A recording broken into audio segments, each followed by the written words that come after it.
Westbrook will be the third, but it will still take time for him to, even if he's okay with that, to just get used to not being the first option. You fall for me, like I fall for you.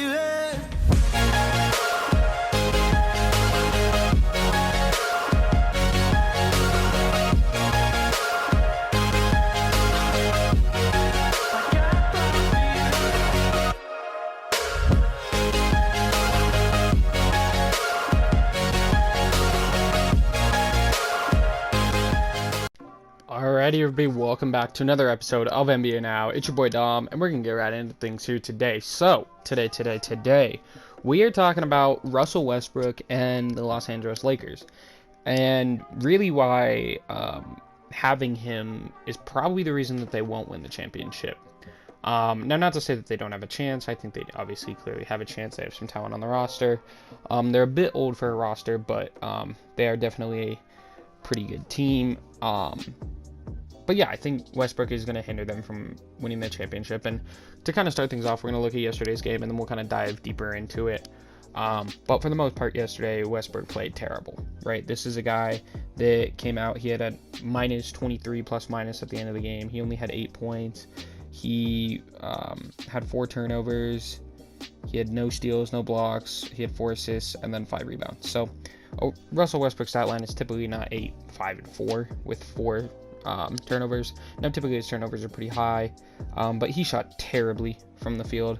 I mean, he shot 30% from the field, overall 4 of 13 and 0 of 4 from 3. So a pretty terrible performance by him. And when you look at the other stars on the team in LeBron and AD, I mean, they came out and they played really, really good. I think AD should have started at center. He played most of the game at center, which was good, but he might as well have just started at center since DeAndre Jordan only played about 12 minutes.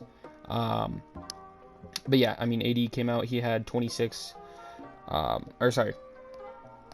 came out and he had 33 on 15 of 26 shooting, and then LeBron had 34 on 13 of 23. LeBron shot 45% from 3 on 11 attempts, and then, yeah, so those two looked super good, and they still lost.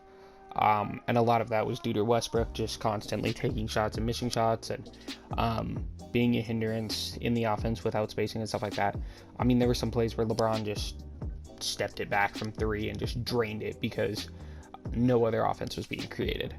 But yeah, those two look super good, and Westbrook looked terrible. Now, the reason it isn't Westbrook per se is the reason that they won't win a championship.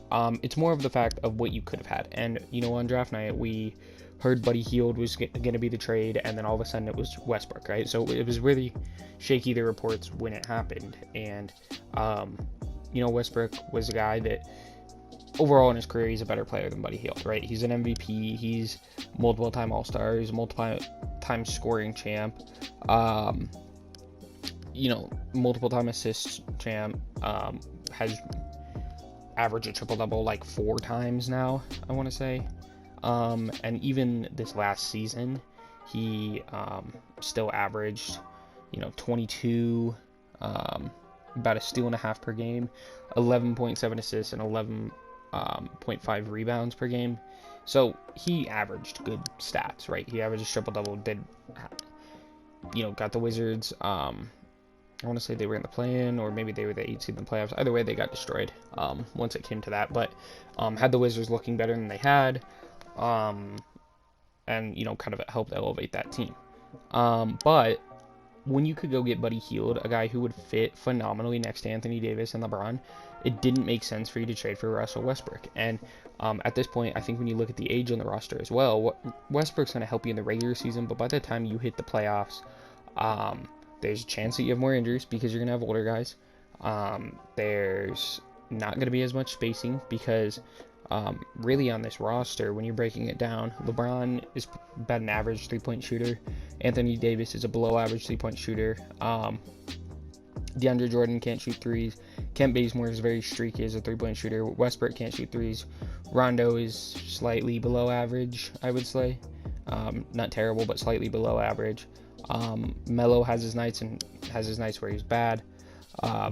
So streaky. Malik Monk is very streaky from 3. Dwight Howard can't shoot threes. Avery Bradley is pretty streaky. And then Kendrick Nunn is potentially Kendrick Nunn and I cannot think of him. Kendrick Nunn and the other shooting guard, Wayne Ellington, are really your only 2 3-point shooters. Kendrick Nunn's probably your most reliable 3-point shooter out on the court because Wayne Ellington's defense is so bad. But like, you could have just had Buddy Hield, one of the best 3-point shooters in the league. And then if you would have paired that with a Kendrick Nunn in the backcourt, who you ended up getting, I think alone that makes your backcourt better, no matter who you're playing at the 2 next to Westbrook, than it is right now, because it fits. And sometimes talent will win you games. I mean, when you look at the Nets, they have a pretty atrocious defense. But they, last year, if they didn't have injuries, I think would have probably won the championship. And that is purely because they just had 3 guys that could go get you 45. On any night, if one of them wanted to get 45, maybe they'd get 39 in Kyrie's case, but the other 2 could go get you 45 any night, right? 2 of the best scorers of all time in Harden and Durant, and then one of the best point guards of all time in Kyrie Irving, especially one of the best ball handlers of all time, if not the best in that category. I'd give that to Allen Iverson, but that's a different conversation for a different day. Regardless, though, if you could have brought in a guy like Buddy Hield, who averaged 16 last year, almost a steal per game. Now, that is a bit high because he's not actually that good of a defender. He's a, below average defender. So the fact that he averaged that is a little misleading, but, 3 assists and 4 rebounds as well, right? So he's not going to rebound or assist as much for you. He's not even going to score as much for you, but the fact that he would have been able to fit so much better with this team, would have mattered that much more, because he shot almost 40% from 3 this last season.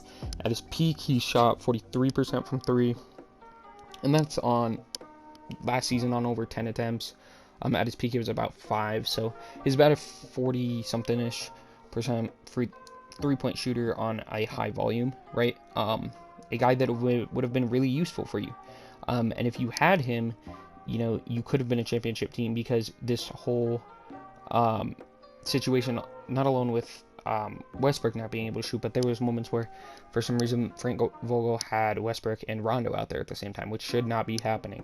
A below-average 3-point shooter and a non-3-point shooter in the backcourt is not what you want, especially when you have Anthony Davis still being reluctant to play center. Now, we played, like I said, a good amount of center in yesterday's game, but he's not starting at it, which shows that he still has pushback and reluctancy for it, meaning that in order for you to play him, you have to have a center next to him, which Anthony Davis isn't a good 3-point shooter. Your center's not a good 3-point shooter, and at this point, both your guards, most of the time, or at least for occasionally, aren't good 3-point shooters. Now, one of them might be streaky if you throw in a Malik Monk, throw in an Avery Bradley, throw in whoever. But if you have Rondo and Westbrook, you have 2 bad 3-point shooters.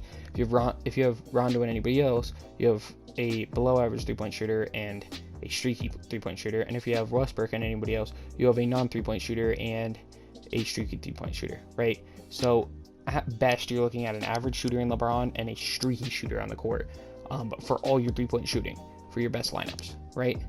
And then when you're running AD at power forward. Now, if you move AD to center, you can kind of put out another streaky shooter and like Carmelo out there or something like that. So that kind of gives you an average and 2 streaky shooters. Still not good spacing for the modern NBA, but a little bit more passable.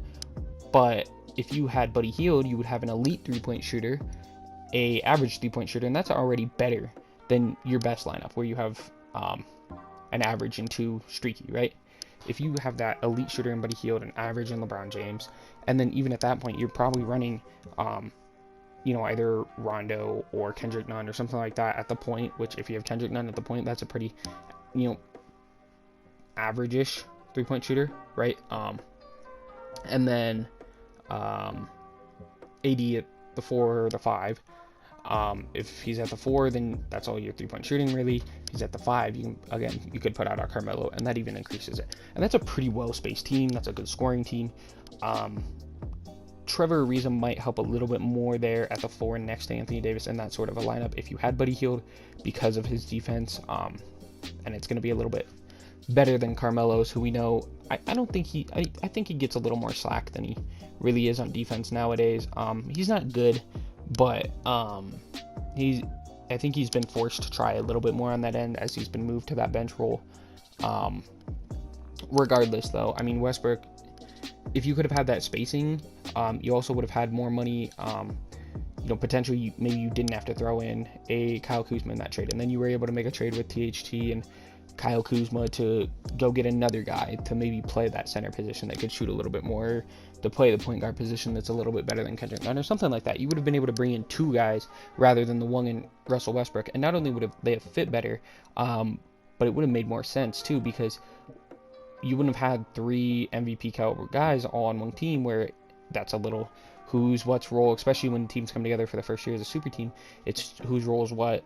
You see this happen quite often. I mean, you even saw it last year with the Nets, right? I think they quickly figured it out, though. KD's the guy, and then Kyrie realized he needed to defer to Harden, which is why they kind of made Harden the point guard and Kyrie the shooting guard, right? So I think that is really only the one instance where you saw three MVP caliber guys join together. Now, I don't know if Kyrie is an MVP caliber guy, but three of that level of player join together and instantly click, right? Even in Golden State, there was a little bit of, if Curry would have wanted to take more of a role, then that would have been an issue. But him and Clay just said, Durant, do your thing, right? And that I think is a little bit different because although Clay is in a similar tier to Kyrie, he's not. You would never have Clay as the best player on your team, whereas you could have Kyrie as the best player on your team and still be a competent organization and a good team for the most part, right? And then when you look at like the Miami Heat, it took a year to kind of get everything. Okay, D-Wade said, LeBron, this is your team. Now this year, I think it's pretty clear it's going to be LeBron or AD, and Westbrook will be the third, but it will still take time for him to, even if he's okay with that, to just get used to not being the first option. And I think we saw part of that yesterday, where he just wanted to come down and chuck shots. Whereas if you had a Buddy Hield, this is a guy, okay, I'm the third option, I shoot, right? The more defined roles you have on a team, the easier it is to be a championship caliber team, especially when you look at the recent champions in the Milwaukee Bucks, right? You had defined roles. Giannis is your superstar, Chris Middleton or Drew Holiday is your closer, and depending on the night, they're your second guy and your third guy, right? You have Brook Lopez out there to stretch the floor, and then whoever's at the two, whether it be PJ Tucker or Pat Connaughton or Dante DiVincenzo, is for spacing and stuff like that and good defense. And so you had very, very defined roles.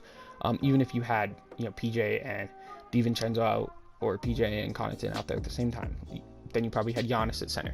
Like, these were very, very defined roles of what you had to do, and that just makes it easier for the team to work together, and it doesn't limit you necessarily, because we saw games where, PJ, your role is to guard Kevin Durant in that series, right? And nobody's going to stop KD, but that means he's guarding him, I got to worry about my assignment. If I need to help, whatever, because it's KD, I'll help. But when you have those defined roles, it helps you be able to just focus more on your game, focus on how you can execute to help your team. And when you're not a star player, sometimes that matters a lot, right? Whereas on the Lakers roster, like Wayne Ellington, if he goes in, okay, I shoot, so that's a defined role. But if Carmelo goes in, he's either instant offense, or he could be sitting back to a Westbrook, a LeBron, or a AD, and he's kind of then a secondary or third guy, right? So it really depends on what lineup he's in, of what he is. Whereas if Buddy Hield was on the team, right, it doesn't matter, he's out there to shoot, right? He's out there to shoot and be a constant scoring threat for the team. And then like Westbrook, like sometimes he's out there to defer to the other two. Sometimes he's out there to try and raise the ceiling of the second unit. Sometimes he's out there to